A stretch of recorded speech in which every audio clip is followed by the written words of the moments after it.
Do you like Doom, tentacle porn, or even comic book art styles in a 3D space? If you said yes to any of these three things, then I may have just the game for you. And that game is Forgive Me Father. Forgive Me Father is a dark retro FPS that leans heavily on the comic and the cosmic. Cosmic being the Lovecraftian horror, comic of course being boom, bam, different sound effects on screen, and also of course 2D enemies and other objects in the world. Having just come out of early access on April 7th of this year, 2022, I finally decided I would take this game from Bite Barrel and published by 1C Entertainment a spin. To go ahead and get some of the housekeeping out of the way, it is a $20 game or $19.99 US dollars, and for just the main campaign alone on a first playthrough, it took me about 7-ish hours, a little bit more, but I would liken it to about 7 hours of playtime. But keep in mind there are two different characters that you can play as through the same campaign from what I can tell, who do have different abilities that should differentiate a second playthrough somewhat, and it is required to get the 100%, and also an endless mode where you survive waves upon waves of enemies. So as usual for reviews of this size, I'll be breaking it down into 4 major categories: gameplay, visuals, sound design, and of course story. After that I'll have my final verdict. Now there will be gameplay, but I'll be limiting it to only Act 1. As there are 5 acts in the game, I feel that's pretty good for not doing spoilers, and I will have both classes shown throughout though. At its best, Forgive Me Father feels like what Doom 3 should have been had it not went to full 3D. Doom 1 and 2 being very similar, compared to the jump to Doom 3, this is what should have been in that place, something along similar to this style. However, as the game progresses, dips in quality really do take away from the experience overall. So without any more delay, we'll jump into my thoughts, and here, I'll go ahead and pass you the Cthulhu Blunt. Jumping in up first, we have the gameplay. In my opinion, the gameplay is the biggest draw for Forgive Me Father, followed very closely by its unique visual style. Straight away though, I'd like to let you know that it's a mixed bag. Fans of the classic FPS will feel right at home with the shooting and the very fast-paced nature. However, I believe the game design fails itself in a lot of ways, especially in the last third of the game. The gameplay loop consists of the player progressing through a multitude of levels, each varied in both their structure as well as enemy layouts and even visual designs. Of course, at the beginning of the game, you'll start with your basic pistol as well as a melee weapon, and as you fight your way through many different Cthulhu-inspired creatures, you'll acquire new weapons as well as experience from killing the enemies to use in the game's upgrade tree. These upgrades provide something I didn't expect in Forgive Me Father: choice and consequence. What I mean by that is you have the choice between 2 separate upgrade paths for most of the weapons in the game. All of these weapons feel very unique and have their own very important role in the combat of the game, but can all be slightly altered to fill a different role depending on the upgrade path. And as you'll be seeing on the screen here, there's quite a different variety of trade-offs that you can see. For instance, some guns can be upgraded to use explosive ammo, which means they can't be used for close range anymore. Shotguns can get where pellets ricochet, which is a really cool effect, mind you. And all of this comes at a different cost. For instance, dual-wielding pistols will also come at lower accuracy, but at a much, much faster fire rate. As I previously stated, all of the weapons in the game feel like they have a very unique purpose. And that same philosophy goes to the enemies of the game as well. Very similar to how Hugo Martin talked about how Doom Eternal felt like a chess game in its combat, I feel a very similar approach here, in that all enemies serve a very unique role, and that the player must choose which ones to deal with first and how to deal with them. For instance, there is usually a ranged enemy at all times. Eventually, in the later game, there will be flying enemies as well, but of course you always have your cannon fodder enemies that are running at you for a melee attack. Something interesting the game does provide as a unique gameplay twist is that most enemies can be dealt with in a very unique way. For instance, headshots do a lot of damage, and for the basic zombie enemy of the game, it kills them in one headshot.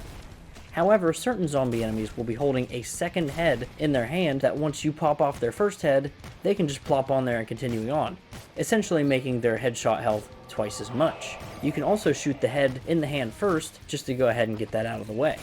That's a very basic example, and another one I'd give is from another earlier on enemy of the game, and those are like the hazmat suit type enemies that is the first ranged enemy of the game. They'll shoot like a nuclear type substance at you, you yucky fish stuff, whatever. Anyway, over their shoulder you can see a glowing green canister. Shooting this instead of their head will essentially eliminate their ability for ranged combat, and it throws them into a suicide bomber mode where they'll try to rush you and blow you up.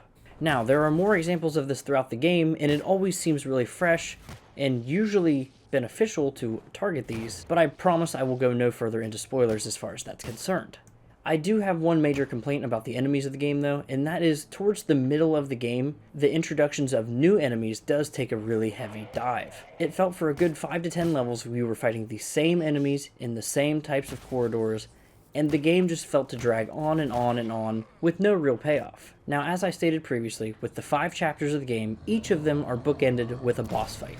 I don't think that's a spoiler, but 5 boss fights in this game is a pretty good number given the length. Due to the equally segmented 5 acts of the game, I can very fortunately say that the boss fights always feel like they come just at the right time.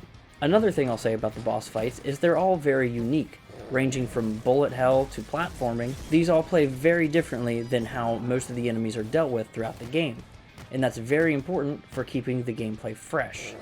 And speaking of platforming, this game does have platforming. There is a dedicated jump button, it's not all on the ground, and while I think it's fine moving throughout the level and getting to higher up locations throughout, there are specific platforming sections, especially towards the end of the game, that are not good. One of which relying solely on the fact that you have a flashlight, and the flashlight is another mechanic that you have in the game where sometimes the game gets really dark. It is, at sometimes, a cosmic horror game. The flashlight, with the right mouse button, has its own dedicated mapping, meaning that you cannot use the flashlight and your weapons at the same time. So while traversing through dark areas of the map, you have to choose when to use your weapons and fire blankly into the darkness as you know enemies are approaching. Another cool little feature of this is that as you attack enemies and the blood spews off of them and hits the wall, and it all transfers very well from 2D to 3D, it makes it a little easier to see your corridors because the blood kind of highlights it for you. A really neat little feature. But back to the flashlight, I don't think it's used enough. There are plenty of dark sections in the game, but I don't feel it ever uses the dark combat sections enough to justify having the flashlight in the game at all.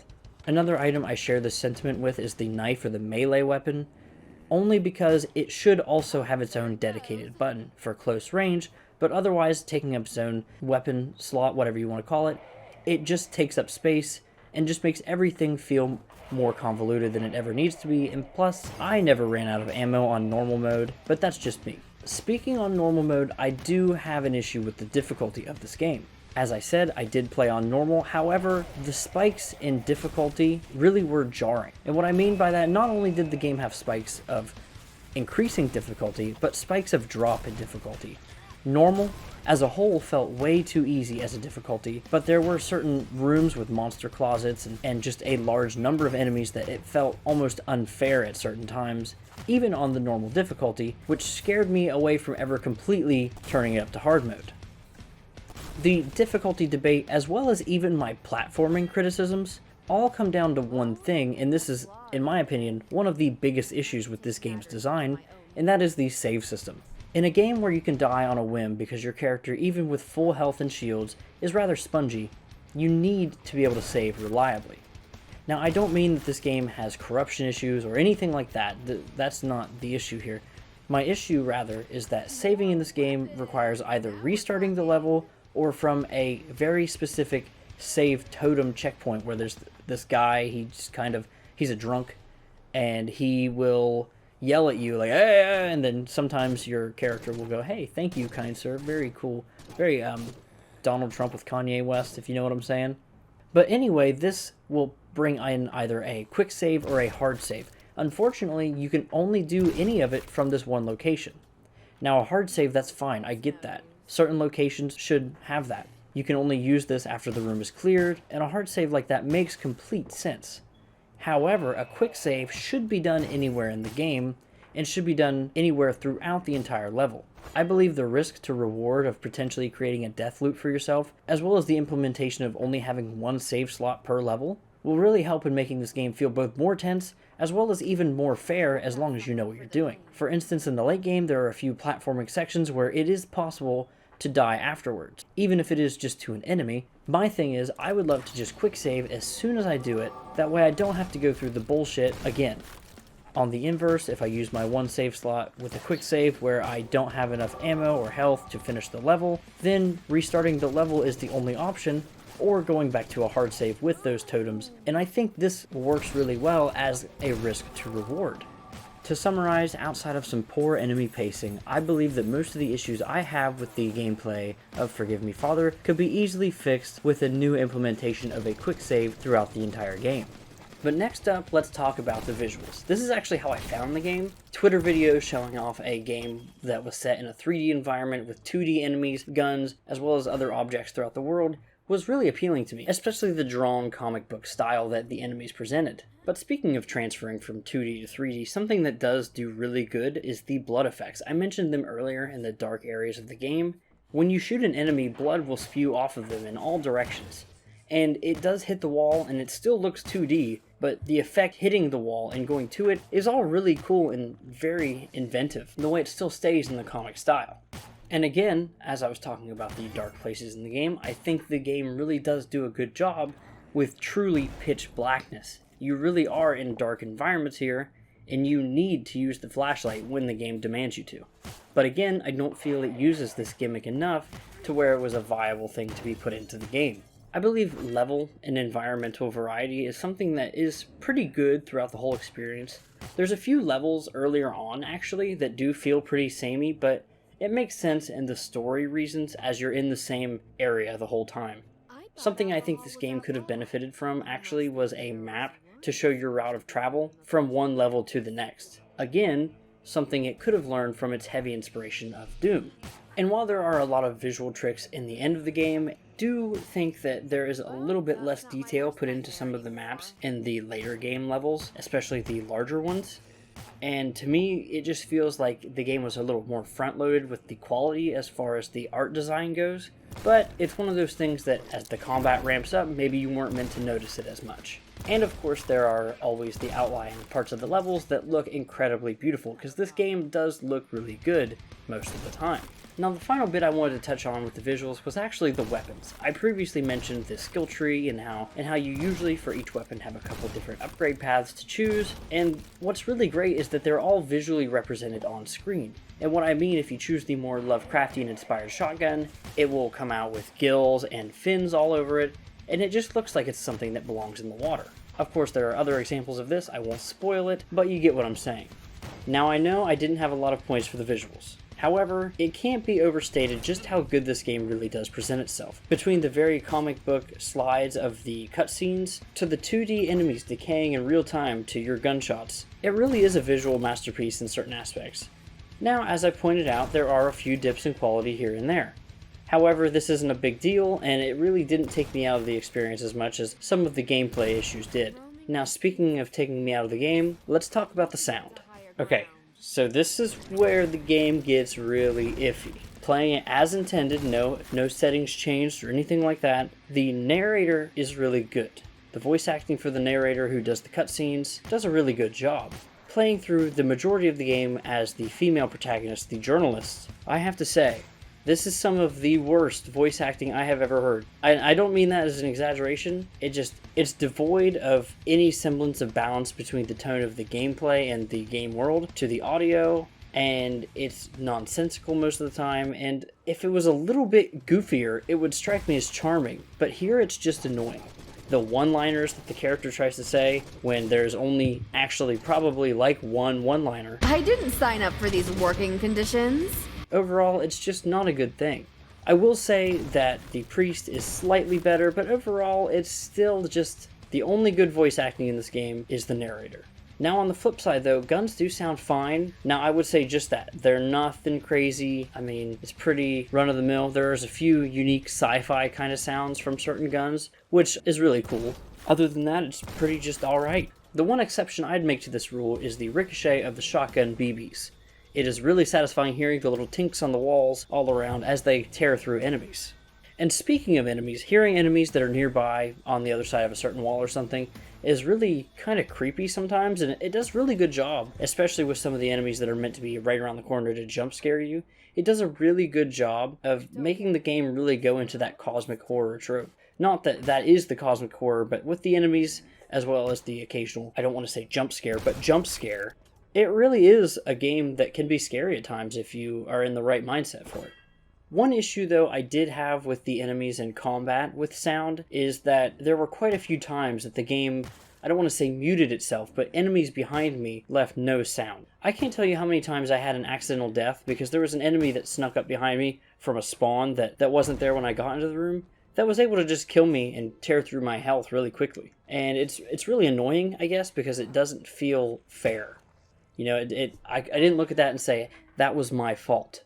Inversely, though, something I do think the game did okay with was the soundtrack. More specifically, the combat tracks. They're not super memorable. I can't even picture one to hum off the top of my head, even after 7 hours, but they do the job in the moment, if that makes sense. When I'm there and I'm in combat, it helps me get in the mood and get ready to fucking tear some people up. However, any other pieces throughout the game, as well as the fact that it is fairly forgettable outside of the experience, leans on the side that maybe it's just okay, but it still does its job, so I have to commend that at least. Now, I've talked about the visual and the auditory presentations quite a bit so far, and with those ideas in mind, both the pretty decent looking cutscenes and the good looking game world, as well as some pretty shoddy dialogue and voiceover work, except for the narrator, to be fair, let's hop into the final part of this video, the story. Now, of course, this is a first-person shooter through and through. The story isn't the main part of the game, but it's present all the same. As I mentioned, I do think the presentation is rather charming, and I think he gets the job done for the most part. Another thing that I would praise the quote-unquote story for is the environmental storytelling, and rather what happens at some of the locations that we are in. For example, the placement of the enemies, as well as how a location flows from one to the next. Again, I would have really loved to see a map from how we got from one level to the next. I think that would have really went a long way here as far as that goes. But overall, I think the journey kind of feels complete as an escalation up to the finale. And while I think it flows together pretty well up until the finale, there is some issues with pacing. And what I mean by that is it feels like it does take a little while to get to some of these key cutscenes. Again, it's not the main point of the game, so I can't fault it too much, but it does feel like these cutscenes are pretty spread out and don't give enough information to last us for a whole act. But with that being said, that leads me into another topic of conversation for the story, and that is the in-game clues. There are clues throughout the level that do count towards the 100% rank for the level, that give little hints and tidbits and world building to the overall narrative, but unfortunately, I think they're pretty hard to piece together item by item because it's so scatterbrained for the most part, and since these are FPS levels, they don't feel lived in any certain true way, so it's really hard to imagine like a journal entry being in some random location for a lot of these levels. Also, every one of them, so you can see the item, is marked by like a story written over top of it, like floating above it on the screen, and it just looks ugly. It doesn't look good. I think it's supposed to be part of the comic book style, and it just doesn't work there either. And unfortunately, due to those cutscenes at the end of every act or whatever, there's no need for any deeper level thinking or trying to piece together some of these story clues throughout the level because the cutscene at the end of the act is just going to tell you everything you need to know. For instance, there was a point in the first act where I was finding clues that were slightly implying that the mayor was actually corrupt in some way, shape, or form. Well, and it turns out to be much more sinister than that, and you find that out literally in the very next cutscene. And without direct spoilers, all I can really say otherwise is that the ending I respected, but it was still super tropey given the genre that it falls into. But overall, I think it's fine. I think the story was serviceable for an FPS of what it was, and definitely a cut above some, and for that I'll commend it 100%. But really, that's all I can say about the story. I know that was a really short section, but there's really not much to it. So I guess you can take that as a plus or a minus for this kind of thing. If you don't want a story altogether, I don't think this will impact you whatsoever. You can very clearly skip the cutscenes, and there's not that many. Now, with all 4 of those points being covered, I did want to take a moment to talk about any bugs or issues that I had that hurt the overall experience.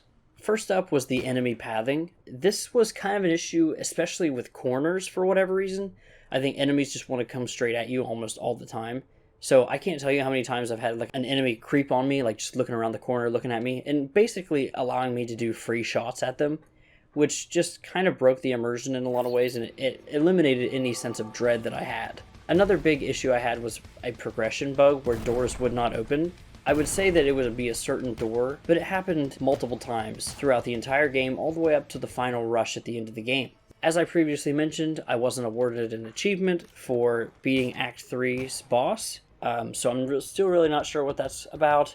I did have one crash, but it did not hard lock my computer, so not that big of a deal. Frame rate was near perfect throughout the whole experience. I have a pretty good computer, so I didn't expect it, but there was one point in time where it was so heavy on the enemies and like all the particles on the screen that I did chug for just a second. I went from 144 down to, I think, like 60s, which, you know, you hear 60 FPS, no big deal, but that's a chug considering what my computer is and what the game was doing up until that point. Another issue I had was that hitting the load game after a death would sometimes cause me to load like a restart the level type thing, and I promise I was not hitting restart level, which is directly below it. At first I thought that's what I was doing, but then I realized it must be a bug or something, because it would happen pretty consistently, but not all the time. It was annoying. Of course the save game is still there, so you could always just go into the load game options and load up your quick save. No big deal, but it just takes a little too much time. And the final issue I had was that there are certain weapons that do not damage the final boss. I'm not sure that this is by design, only because the game never states it. If that is a design, then I fully receive this point, but the final boss of the game had 2 weapons that could not be used against him, which, when you're trying to shuffle all of your weapons to use all of your ammunition on a big boss like that, that's really annoying. But those are all the issues I really had with the game. I tried to write them down as I got them, but there you have it, guys. There's all of my thoughts on Forgive Me Father. So with that being said, let's go ahead and hit the final verdict. Forgive Me Father is a game that seems so heavily influenced by early FPSs that it comes to a detriment. Minor, easy-to-fix bugs aside, there are some design choices such as the save mechanic and the late-game parkour that I wasn't really a fan of. However, these decisions don't take away from the charm and truly fun time that this game brings, though ultimately I already find most of the experience forgettable in the long run. The style demands just a little bit more substance. Visually, the game is phenomenal, however the sound design and even the story presentations both feel slightly lackluster. When it comes to the gameplay, it is a full mixed bag with certain things that are great and certain things that are not. The fast visceral combat is something that's truly amazing when it's not slogged down by countless waves upon waves of the same enemy. And while I don't want to come off as too negative, I did truly enjoy my time with this game. However, I just don't see myself playing it anytime soon, and given the shorter playtime, unless you're willing to put in multiple playthroughs to cover both characters as well as playing some of the endless mode, $20 is an alright asking price. I do still think there's a lot of style to be had here, and it really is something worth experiencing. However, if you're not that big into shooters and this isn't really up your alley, then maybe just wait for a patch that will hopefully fix some of the bugs that I did notice, as well as that time spent waiting will hopefully allow for the game to reduce price during a sale. I personally have no intention of replaying this game ever again, however I am looking forward to what Byte Barrel does next, as they have a really good formula here that only needs to be honed in for their next shooter. Thank you everyone so much for watching this video. My name is Fallinghurst. I do reviews, news, and just about anything else in between. Thank you all so much for watching. Goodbye.